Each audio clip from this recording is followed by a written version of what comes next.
Gusto mo ba magkaroon ng career online, pero hindi mo alam kung saan ka magsisimula? Ito yung simpleng paraan, gamit ang Amazon Online Arbitrage Product Researcher. Kahit beginner ka, pwede ka magsimula. Hello mga ka-BA, ako si Kuya Liet at sa video na ito, tuturuan kita kung paano mag-umpisa sa Amazon Online Arbitrage Product Research. Isang simpleng paraan kung paano ka magkakaroon ng career kahit nasa bahay ka lang. Kung interesado ka sa mga step-by-step process, tapusin mo ang video na 'to. Ano nga ba yung Amazon Online Arbitrage? So, simple lang, bibili ka ng mga product online at sa mga store tulad ng Walmart, Target, Best Buy, and ibebenta naman natin 'to ng mas mataas na halaga sa Amazon. Ang sikreto, yun ang sikreto, tayong mga product researcher, ang magiging sikreto nila, gagawin lang natin is hahanap tayo ng mga or kailangan lang nating hanapin yung mga product na may kita. Step 1 natin, gamitin yung mga tamang tools para mas mabilis para at mapadali ang ating pagpo-product research.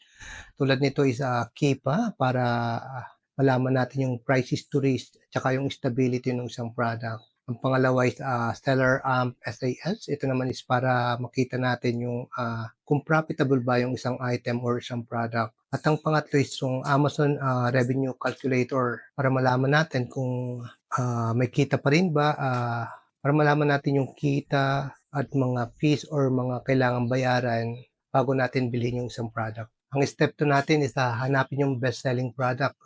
Wag tayong magmadali sa pagbili ng mga product. Ang hinahanap natin ay unang-una kailangan mataas yung demand ng product. Ibig sabihin, marami yung bumibili sa Amazon. Pangalawa is yung mababa naman yung ating competition. Ibig sabihin, konti lang yung number of sellers. Nang sa ganun, hindi nagkakaroon ng pagbagsak ng presyo. At ang pangatlo is kailangan good profit margin pa din. Ibig sabihin, after nating matanggal yung mga fees or yung mga karagdagang gastos, kumikita pa rin tayo base dun sa criteria ni client.